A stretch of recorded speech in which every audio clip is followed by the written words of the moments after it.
Oi meninas, hoje eu tô aqui no sofá da minha casa porque eu quero ter com você uma conversa de amigos. Nós vamos falar sobre a menopausa. Eu vou te falar tudo que eu sei sobre a menopausa, certo? Eu vou te explicar quais são os efeitos não somente reprodutivos ou geniturinários ou essas questões relacionadas ao hormônio. Eu vou falar também quais seriam os efeitos na pele, nos ossos, cardiovasculares, no humor, na cognição e também vou falar quais são os tratamentos. Então eu vou falar tudo que eu sei sobre a menopausa. Eu tô nessa conversa de amigos aqui no sofá da minha casa. Deixei aqui propositalmente minha plaquinha do YouTube, né, de 100 mil inscritos. Eu já devo estar passando dos 107 mil agora. E aí vamos rumo a 1 milhão, né? Vamos dobrar a meta, não. É 10 vezes mais a meta. Eu não sei nem como é que fala. Então vamos lá, gente. Menopausa. Menopausa é uma data. Mas o que está envolto na menopausa, que a gente chama perimenopausa, é o climatério. E aí, nesse momento, se iniciam alterações que a mulher começa a perceber. Ela não estava acostumada com essas alterações e começa a sentir. Então, essa é a fase que a gente chama de perimenopausa ou climatério. E o que é que a mulher sente nesse momento? Ela pode começar a sentir uma irregularidade menstrual. Então, os ciclos começam a ficar ou muito curtos ou muito longos. Então, os ciclos ficam menos do que 25 dias ou ficam mais do que 35 dias. Então, é normal a mulher ficar com ciclos, com sangramentos, inclusive entre os ciclos, ou ficar 2, 3 meses sem menstruar, ou ter sangramentos hemorrágicos. Por que que isso acontece? É justamente isso. Como tem uma falência ovariana, falência ovariana em curso, para vocês terem ideia, na primeira menstruação que a mulher tem, ela tem em torno de 400 mil folículos ovarianos nos seus ovários, tá? A cada ciclo menstrual da mulher, a mulher perde 1.000 folículos para um ser maturado. Então ela vai perdendo 1.000 folículos ao longo de cada ciclo menstrual. Se ela tem 400 mil na primeira menstruação, significa que ela vai ter 400 ciclos antes de entrar na menopausa. Então, uma conta fácil de fazer é você pegar 400 e dividir por 12. Por que por 12? Porque 12 é o número de meses que a gente tem no ano e normalmente é o número de ciclos que a mulher tem no ano também. 400 dividido por 12 vai dar em média entre 36 e 33. Significa que a mulher vai ter seus ciclos menstruais, né, sua ovulação em torno de 33 anos a partir da menarca, que é a primeira menstruação. Então, se uma mulher, digamos, teve a primeira menarca por volta dos 12 anos, ela vai entrar na menopausa 33 anos depois, provavelmente. Não na menopausa, no climatério, né? Então, se ela menstruou com 12 anos, ela entra no climatério por volta de 45 anos, que é a idade média que as mulheres entram no climatério, entre 45 e 55 anos. Antes disso, a gente chama de menopausa precoce e depois disso a gente chama de menopausa tardia. Então, eu tenho até uma calculadora, gente, que eu vou deixar aqui para vocês observarem, que nessa calculadora a gente utiliza ela botando a data da primeira menarca, né, da primeira menstruação, que é chamada de menarca. Vai botar também alguns resultados de exames, como por exemplo o antimuleriano, se você tiver feito, com quantos anos sua mãe entrou na menopausa, se você já fez quimioterapia ou radioterapia, se você fuma, e bota para calcular. E aí a calculadora vai estimar quando provavelmente você vai estar entrando no climatério e na menopausa. E aí qual sua possibilidade de fertilidade antes disso. Quantos anos você tem de fertilidade, se você ainda tem fertilidade. E qual mais ou menos a sua possibilidade de engravidar a cada ciclo menstrual. É isso que a calculadora diz com base em dados matemáticos. Cada caso é um caso, a gente tenta individualizar ao máximo com essas perguntas. Eu vou deixar aqui a calculadora para vocês e vou deixar o link aqui na descrição para quem quiser utilizar, tá? Pois bem, gente, você já sabe que normalmente a mulher tem 33 anos de ciclos menstruais antes de entrar no climatério, que é a menopausa, né? E por que ela tem essas irregularidades menstruais? Toda vez que uma mulher vai entrar no seu período fértil, né? Antes disso vai ter a liberação de um hormônio pela hipófise, que é uma glândula do tamanho de um grão de feijão, que está aqui no nosso sistema nervoso central, e essa hipófise é comandada pelo hipotálamo, que é uma região que está atrás dessa hipófise. O hipotálamo, ele libera pulsos hormonais de GNRH. Esse GNRH vai mandar a hipófise liberar o FSH. Qual o objetivo do FSH? É ir lá nos ovários e estimular esses 400 mil folículos ovarianos que estão adormecidos. E aí, quando tem estímulo, ele estimula 1.000, mas somente um se torna dominante, certo? Um ou dois. Em alguns casos, as mulheres têm o que a gente chama de superfetação, né? Óvulo 2 vezes, e aí por isso que geram gêmeos bivitelinos, mas estimula um óvulo a cada ciclo. E aí, o FSH, quando chega no nível que recebeu percebeu que esse óvulo está maturado, então vai ter um aumento de estradiol na corrente sanguínea, o hipotálamo detecta que houve aumento de estradiol e reduz a liberação do FSH e manda um pico de LH, que é o hormônio luteinizante. E aí o hormônio luteinizante vai pela corrente sanguínea e faz o folículo ovariano que foi maturado liberar o óvulo. Isso é ovulação. Todos os meses a mulher se prepara para isso. O que é que acontece numa situação que a mulher está entrando em falência ovariana? O que seria falência ovariana? O FSH chega lá, estimula os ovários e cadê a antagonização do estradiol, da inibina, que são hormônios que dizem para o hipotálamo que essa mulher está ovulando, está começando a maturar um folículo. Cadê? Não tem antagonização. Então o nível de FSH aumenta cada vez mais. Porque o hipotálamo pensa, gente, eu estou mandando maturar um óvulo e não está maturando. Vou mandar mais FSH. Então, superestimula os ovários. E aí, essa estimulação pode aumentar o tamanho do ciclo, porque não está selecionando o folículo, então esse ciclo fica longo. Daqui a pouco tem uma superestimulação, essa mulher ovula, mas só que como teve muito tempo de estimulação do FSH, provavelmente um aumento irregular de estradiol, esse estradiol estimulou muito o endométrio, que é a pele do útero. A pele do útero é estimulada pelo endométrio, ou pelo estradiol. Então, o endométrio está sendo estimulado o tempo todo por esse estradiol sem ter uma antagonização da progesterona. A progesterona só é liberada e aumentada depois de ovulação. Então, teve um aumento de FSH, o FSH está o tempo todo lá bombardeando os ovários, só que os ovários estão com poucos folículos ovarianos, então não teve nenhum folículo ovariano dominante. Mas, ao mesmo tempo, está tendo uma produção de estrogênio por essa estimulação do FSH, o estrogênio chega no endométrio, estimula o endométrio a crescer e a se proliferar. Mas não teve uma ovulação. Se não teve uma ovulação, não tem o antagonismo da progesterona que fala para o endométrio dar um pause. Tá bom assim, já está proliferado, já vamos ter uma ovulação, já tivemos uma ovulação, vamos ver se essa mulher vai engravidar ou não. É basicamente isso que essa progesterona faz. Mas essa progesterona só é aumentada depois da ovulação. E o que é a ovulação? A liberação do óvulo. E o óvulo é liberado pelo folículo ovariano, lembra, pelo pico de LH, e aí o pico de LH transforma esse folículo ovariano no corpo lúteo, que vai produzir a progesterona por 14 dias. Isso é o que acontece em normalidade. Mas numa menopausa, no climatério, não acontece a ovulação, muitas vezes. Então, bombardeio de estrogênio no endométrio sem antagonismo da progesterona. Então, essa mulher ficou muito tempo sem ovular, de repente, esse endométrio despenca e sangra. Aí a mulher tem sangramentos hemorrágicos. Porque teve tanta estimulação de endométrio sem o antagonismo da progesterona que ele tem hora que ele não suporta e sangra. Aí tem sangramentos hemorrágicos. Aí, esse estímulo do FSH estimulou muitos ovários. Daqui a pouco essa mulher tem ciclos curtos. Então, saiu de um ciclo longo, entrou num ciclo curto. Menstruou agora, daqui a 25 dias está menstruando de novo, e às vezes tem escapes entre esses ciclos, e fica aquela coisa louca, a mulher fica sem saber nada do seu ciclo. Então, normalmente é isso que acontece na região na fase do climatério para as irregularidades menstruais. Então, esse já é um sinal que está tendo uma provável falência ovariana, né? O FSH está superestimulando os ovários sem ter uma ovulação. Então, se você for levar para as dosagens hormonais dessa mulher, você vai ver que o FSH está lá em cima, enquanto que o LH não está tão alto. O estradiol pode estar baixo, e a progesterona baixíssima. Então, normalmente é o que você vai ver no perfil hormonal dessa mulher, tá? Esse é um dos sinais já clínicos. Mas a mulher também pode experimentar o quê? Fogachos. O que são os fogachos? São sensações de calorão intenso, sobretudo em região de nuca, mas também em outras áreas do corpo. E esse calorão pode ser associado a sudorese, principalmente durante a noite. O que é que acontece? O estrogênio, que é o principal hormônio feminino, ele participa de estímulos, né, e de regulações no nosso sistema termorregulador. Então, o sistema termorregulador tem um limiar de temperatura que ele vai tolerar de oscilação, certo? Então, digamos assim, nosso corpo tem em média 36,8 graus de temperatura. Então, digamos que esse centro termorregulador, ele tolera temperaturas de 37,8 até, digamos, 35 graus. Ele tolera essas oscilações quando ele está bem regulado. Quando tem a queda do estrogênio, que acontece no climatério, esse centro termorregulador fica alterado, porque o estrogênio não está mais se ligando em alguns receptores, digamos assim. Não vou falar tantos nomes para não ficar confuso para vocês. E aí, em vez de tolerar oscilações de temperatura de 37,8 a 35, ele tolera uma faixa menor. Então, qualquer situação de oscilação de temperatura é gatilho para que haja uma vasodilatação. Então, seus vasos sanguíneos se dilatam para que haja dissipação de calor.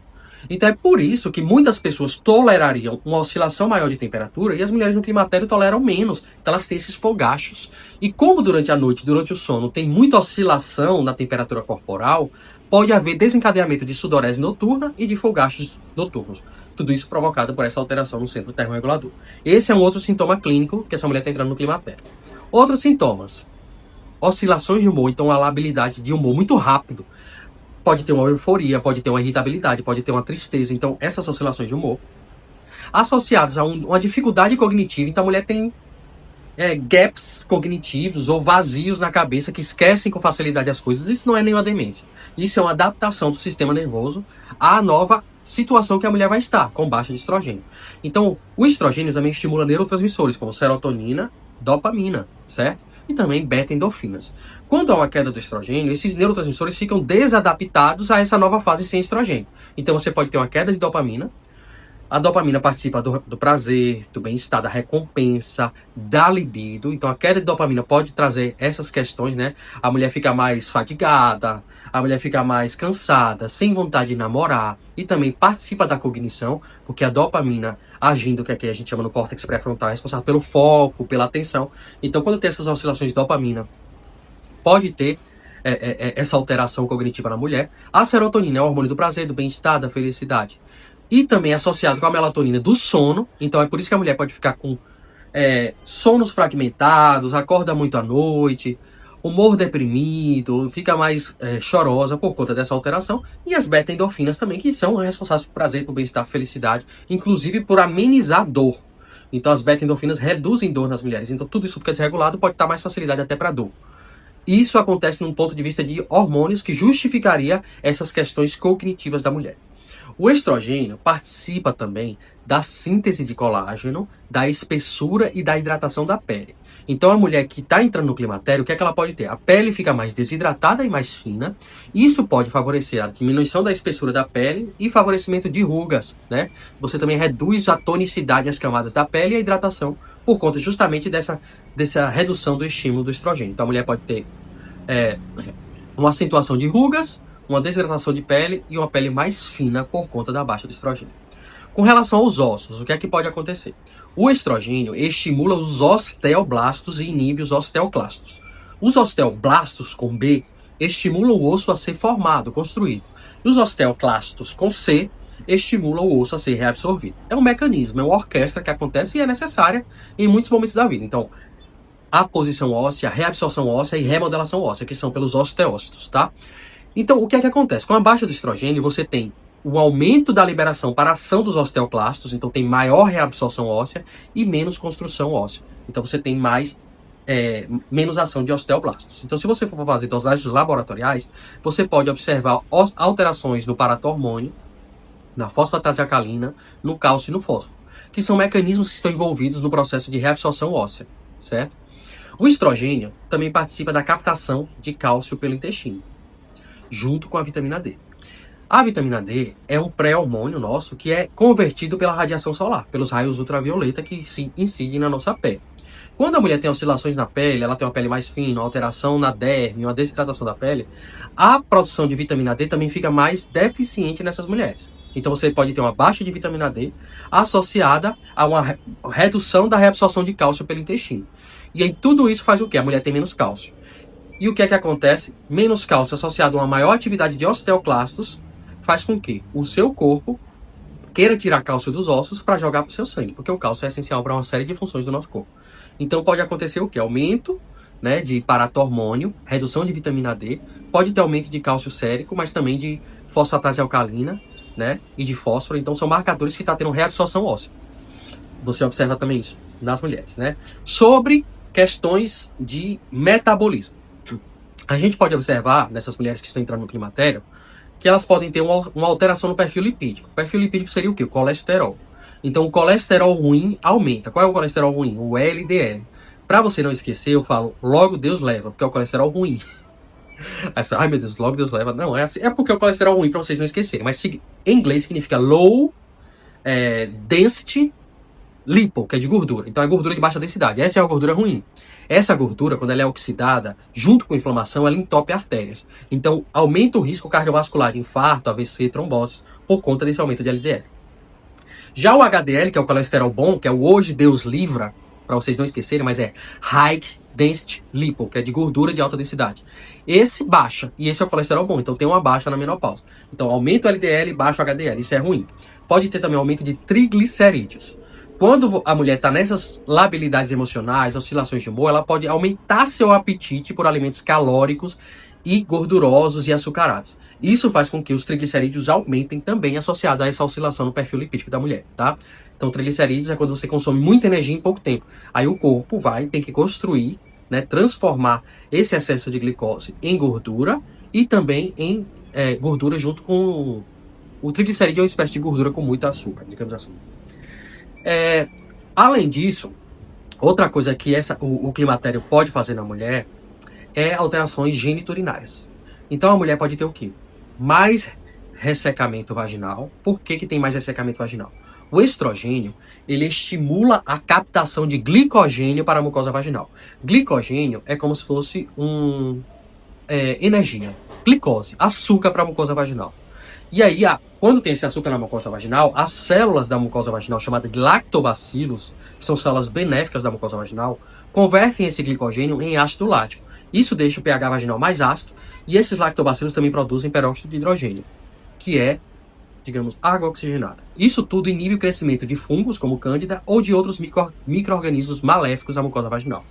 Quando você tem baixa de estrogênio, você tem redução da captação de glicogênio para a mucosa vaginal e uma alteração da microbiota vaginal. Então você pode ter mais Escherichia coli, mais Klebsiella na mucosa vaginal. Isso pode gerar mais infecções vaginais, né? Certo? Por conta disso. Além do mais, o estrogênio também aumenta a vascularização e ativação de glândulas na mucosa vaginal. Então, se você tem menos sangue, menos ativação de glândulas, o que é que acontece? Mais secura vaginal. E tudo isso também pode contribuir para a vulvovaginites. E também para a dispareunia, que é dor para namorar, desconforto para namorar, por conta da secura vaginal e dessas vulvovaginites de repetição. Essa oscilação na microbiota pode favorecer também a translocação, né, de bactérias, gerando infecções urinárias de repetição. Então, a mulher pode ter mais infecções urinárias por conta dessas alterações. Além disso, o estrogênio, ele participa, né, do aumento do tônus da uretra, assim como também do canal vaginal, da bexiga, do músculo detrusor, que é o músculo de contração e relaxamento da bexiga, e também da proliferação de colágeno, das camadas de pele desses órgãos. Sendo assim, a uretra da mulher, que é o canal por onde sai o xixi, pode ficar mais frouxa. E o músculo detrusor pode ficar meio descoordenado. Então, pode favorecer a maior incontinência urinária nessa fase. Então, situações, por exemplo, que antes uma tosse, uma risada não fariam escapar xixi, pode ser que faça. Existem alguns tipos de incontinência urinária e uma delas é a de urgência miccional. Então, quando a mulher não consegue segurar se tiver vontade de fazer xixi. É justamente por essa diminuição da espessura da uretra, a hiperatividade do músculo detrusor e menor colágeno, menor capacidade de tonicidade dessa região também.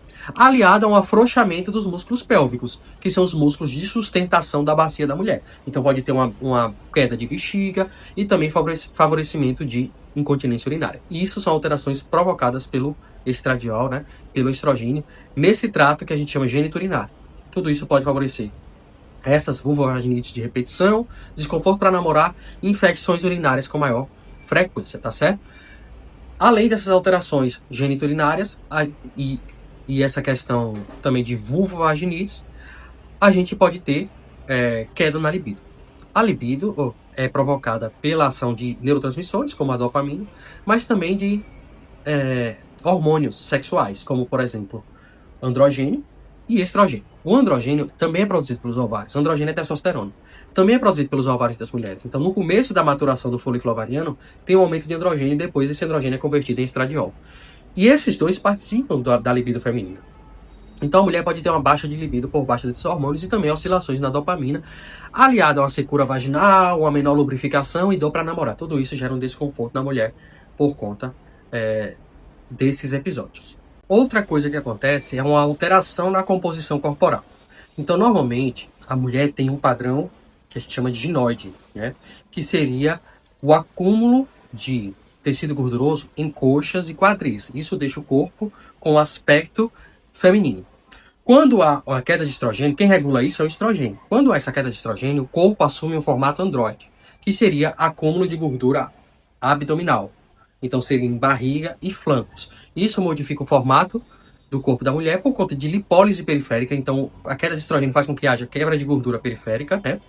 Associado a esse acúmulo de gordura visceral, Essa queda de estrogênio também estimula os músculos da mulher. Então, estimula miócitos, que são células contratoras dos músculos, a contraírem e permanecerem em um tônus muscular. Quando há queda de estrogênio, a mulher pode ter sarcopenia, que é redução de tecido muscular e favorecimento do acúmulo de gordura entre os músculos, aliado a esse acúmulo de gordura na região visceral. Esse acúmulo de gordura visceral aumenta o quê? A produção de adipocinas. Adipocinas são mediadores, né? São substâncias que fazem com que a mulher desenvolva resistência à insulina. Insulina é um hormônio produzido pelo pâncreas, e essa insulina tem função de pegar toda a glicose que você consumiu e armazenar no seu corpo, ou que você utilize como fonte de energia. Então você pode transformar essa gordura, né? Essa glicose, esse excesso de glicose em gordura, glicogênio, ou gastar na energia, principalmente por células adiposas e células musculares. E a insulina se liga num receptor dessas células e abre um canal chamado canal da glicose para que a glicose entre na célula e a célula utilize para produzir energia e desempenhar suas funções. Mas essas adipocinas produzidas por gordura visceral faz com que a mulher desenvolva resistência insulínica. Então é como se fosse a insulina fosse a chave que abre a célula para a glicose entrar, mas essa chave está emperrada. Então tem uma resistência insulínica. E aí o pâncreas tem que produzir cada vez mais insulina para antes a mesma tarefa. Então esse excesso de insulina favorece alguns desequilíbrios. Então aumento do estresse oxidativo, que seria a espécie reativa de oxigênio, né, que radicais livres, pode favorecer também uma maior dificuldade de perda de peso, aumento de gordura no fígado, pode favorecer também, né, o favorecimento da diabetes em um futuro próximo e alterações com aumento da produção de androgênio pelos ovários, certo? Então tem essas que seria células, que seria hormônio masculino. Então pode favorecer queda de cabelo, que é o que a gente chama de alopécia androgenética, e também pode favorecer o acúmulo de pelos, onde normalmente homens teriam, e uma modificação no padrão da pele. Então fica uma pele mais seca e mais oleosa, por conta desse estímulo do androgênio nos ovários provocados pela resistência insulínica, certo? E isso pode acontecer numa situação dessa, do climatério, da perimenopausa, provocada por isso. Para reduzir tudo isso, qual a principal coisa que essa mulher tem que fazer no tratamento do climatério? Exercício físico. Não tem como a gente correr dele, gente. O exercício físico é fundamental. Então você tem que fazer pelo menos 150 minutos de exercício por semana. Nesses 150 minutos você vai fazer aeróbico e musculação. Você tem que fazer treino de força e resistência, certo? Então você tem que fazer musculação, você tem que trabalhar seu músculo. Com isso você vai prevenir o quê? Sarcopenia, a redução da massa muscular, e também osteopenia, que é a redução da massa óssea. Duas coisas que acontecem com a menopausa. Mas você também vai associar isso à perda de gordura. Se você perde gordura, você também reduz a resistência insulínica. Então a sua insulina fica mais efetiva, né? Porque você perdeu gordura. Você pode modificar esse padrão de acúmulo de gordura que a gente chama androide, por conta do exercício físico e da perda de gordura. Você pode reduzir o risco de eventos cardiovasculares. Por quê? Quando você faz exercício físico, você acaba reduzindo, né, a questão do acúmulo de gorduras no sangue, né, de colesterol, e você também aumenta a liberação de óxido nítrico, que faz vasodilatação em vasos sanguíneos. O exercício físico também libera as endorfinas, né, regula a questão dos neurotransmissores de felicidade, do prazer. Então favorece, além disso, redução dessa labilidade emocional, melhora o centro termorregulador, então você reduz os fogachos de 30% a 40%, até 60% em alguns casos, e melhora o sono, porque você acaba reduzindo, melhorando esses neurotransmissores. Então o exercício físico é indiscutivelmente fundamental. Além disso, o exercício físico, principalmente fisioterapia pélvica, pode melhorar a tonicidade, né, dos músculos pélvicos, reduzindo o risco de incontinência urinária, né, queda de bexiga, aumentando o tônus da região do canal vaginal, de uretra e tudo mais. Então é essencial, indiscutivelmente, tem que fazer exercício físico. Já deveria ter começado, tá? Então a gente já sabe que o pilar para todo mundo vai ser exercício físico. A questão, como tem uma oscilação no perfil metabólico, tem que cuidar da alimentação. Então na alimentação, muitas vezes a gente tem que ver se existe necessidade de suplementação de cálcio, de vitamina D, tá certo? Então, o cálcio você consome em alimentos, por exemplo, leite, queijo. Tem também em folhas verdes escuras, tudo isso tem cálcio, né? Vitamina D vai ter em peixe, vai ter em ovos, vai ter, por exemplo, atum, sardinha, salmão. Tudo isso produz vitamina D e também pelo sol, né? O sol, principalmente só ali perto de 6, 7 da manhã, tá certo, gente? 15 minutos por dia com 90% do corpo desnudo é o suficiente. Mas como tem essa alteração na pele que pode reduzir digamos, a absorção de vitamina D, né, de a transformação pela pele, pode ser necessário suplementar em algum momento. E alimentação. Então você tem que consumir mais alimentos ricos em fibras, com menor índice glicêmico, né? A melhor dieta para a mulher no climatério é a dieta do Mediterrâneo, onde você tem maior consumo de gorduras boas, menor consumo de carboidratos refinados e maior consumo de vegetais. Essa é excelente. Então pesquisem, ó, dieta do Mediterrâneo. Essa vai ser a melhor para vocês, tá? Então melhora na alimentação, exercício físico. Já vai ser boa parte do tratamento. Agora eu vou destrinchar cada um das consequências e quais seriam os tratamentos, inclusive na terapia de reposição hormonal. Qual é o momento ideal para que isso aconteça, tá? Lembrando, gente, o menopausa é quando a mulher parou de menstruar por 12 meses, certo? Então tem 12 meses que ela não menstrua mais, a gente diz que essa mulher entrou na menopausa. Ela não está mais no climatério. Ela agora já é menopausada, ou seja, ela não ovula mais. Provavelmente. Se você for fazer uma investigação, você ainda encontra 1000 folículos ovarianos nos ovários, mas não tem possibilidade de gestar, tá? Então não ovula mais. Quais são os tratamentos? Tem uma janela de oportunidade que seriam menos de 10 anos desde a menopausa, ou estar antes dos 60 anos. Essa janela de oportunidade tem indicação para terapia hormonal. Essa terapia hormonal, em mulheres que têm útero, ela vai ser combinada. Vai ser com o estrogênio e também com a progesterona. Os dois hormônios vão ser empregados na terapia hormonal. Qual é a via mais, digamos, recomendada para a terapia hormonal nessas mulheres? Seria a via transdérmica. Então você pode utilizar adesivos na parte interna da coxa, mas também via oral. Então a transdérmica seria para o estradiol, né, o estrogênio, para impedir o mecanismo de primeira passagem pelo fígado, que pode aumentar fatores de coagulação sanguínea, que favoreceriam a eventos trombóticos, né, como por exemplo trombose, AVC, infarto, em pessoas que têm essa predisposição. Então, para esses casos, a gente não recomenda a terapia de reposição hormonal por via oral, que teria que passar pelo fígado, é o mecanismo de primeira passagem. Então, a gente pede a transdérmica com adesivos transdérmicos. Quem tem útero, você não pode dar só estradiol, estrogênio, porque senão esse estradiol em excesso superestimula o endométrio. E as mulheres pós-menopausa têm maior chance de câncer de endométrio. Então, para isso, a gente tem que dar também a progesterona. Então, você pode dar progesterona micronizada para essa mulher, associado ao etinistradiol, estrogênio transdérmico, junto com a progesterona via oral. Essa é a terapia de reposição hormonal nessas mulheres abaixo de 60 anos ou com menos de 10 anos desde a menopausa. Fora dessa janela de oportunidade, não tem indicação de reposição hormonal, porque isso aumentaria o risco cardiovascular e reduziria os benefícios que uma terapia de reposição hormonal teria, tá? Existem pessoas que têm contraindicação para a terapia de reposição hormonal. Então, é o histórico familiar de câncer de mama em parentes de primeiro grau, e normalmente esse câncer de mama tendo acontecido abaixo dos 50 anos de idade. E isso tem um componente familiar genético hereditário maior. Então, câncer de mama e câncer de endométrio, com um histórico familiar de parente de primeiro grau. O que seria parente de primeiro grau? Mãe, irmã, tá certo? E isso teria um componente genético hereditário familiar importante. Ou eventos trombóticos. Essa pessoa já teve trombose, essa pessoa já teve infarto, AVC, essa pessoa tem algum problema no fígado que aumente possibilidade de trombose, de coágulo, certo? Essa pessoa fuma há mais de 35 anos que ela é tabagista. Isso são contraindicações absolutas. Essa pessoa teve câncer de mama, algum câncer dependente do estrogênio. Essas contraindicações são absolutas. Então, é melhor não fazer a terapia hormonal. Então, o custo-benefício pode não ser interessante. Obviamente, cada caso pode ser individualizado, tá? Se o câncer, por exemplo, que essa pessoa pode ter tido, se ela teve câncer de mama, endométrio, e esse câncer está ativo, conversando com a oncologia, você pode avaliar o custo-benefício da terapia hormonal, mas normalmente ela é contraindicada, tá? E aí a terapia de reposição hormonal vai aliviar sintomas como os folgastos, porque o estrogênio vai agir lá no sistema termorregulador e pode reduzir os folgastos de 70% a 80% dos casos. Pode aliviar também a secura vaginal, porque o estrogênio capta o glicogênio para a região vaginal, né? E isso melhora a microbiota, melhora a lubrificação, ativação de glândulas, e tudo isso reduz o risco de vulvaginite, dor para namorar e secura vaginal, né?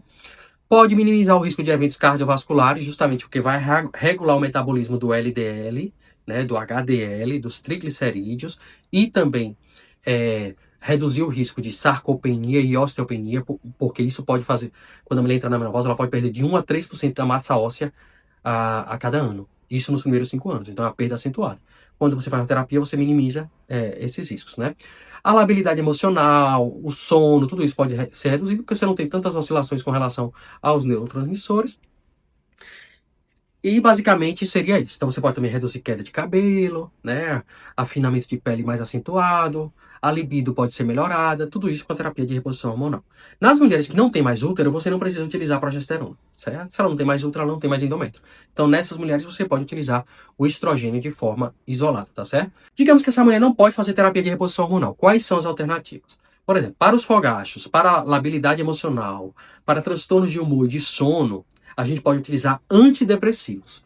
O nome antidepressivo remete só à depressão, mas não é só depressão. Antidepressivos tratam diversas outras coisas que não sejam depressão, nem ansiedade.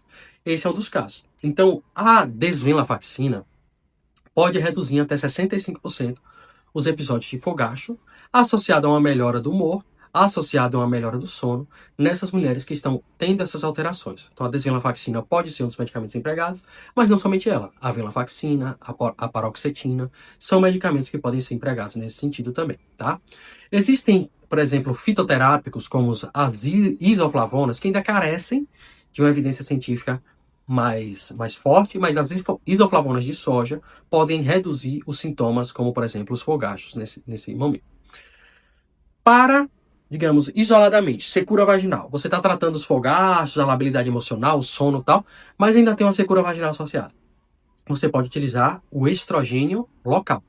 Creme vaginal de baixas concentrações de estrogênio, certo? Na região. Porque isso pode estimular tudo que eu já falei para vocês. Lubrificação, proliferação de microbiota benéfica e tudo mais, certo? Se não quiser utilizar estrogênio, você pode utilizar lubrificantes íntimos, pode utilizar inclusive probióticos para a região vaginal para você adaptar essa questão, certo? Para incontinência urinária, fisioterapia pélvica é essencial. Fazer fisioterapia, exercício físico, musculação, tudo isso vai ajudar também na tonicidade desses músculos, tá? Para a questão da pele. Para a questão da pele, você pode utilizar o ácido retinóico. O ácido retinóico, ele reduz a degradação de colágeno e de elastina, pode reduzir a questão de rugas finas e pode estimular a produção também de colágeno. Então, associado à vitamina C, o ácido retinóico associado à vitamina C e uma hidratação adequada de pele, principalmente com ceramidas, é importante para restabelecer as camadas de pele nessa mulher, né? Vai ser uma boa pedida para esse momento com essas questões da pele. Como eu falei para vocês, com relação aos ossos, a suplementação de cálcio e vitamina D vai ser essencial, associada ao exercício físico. O exercício físico também ajuda na construção de massa óssea.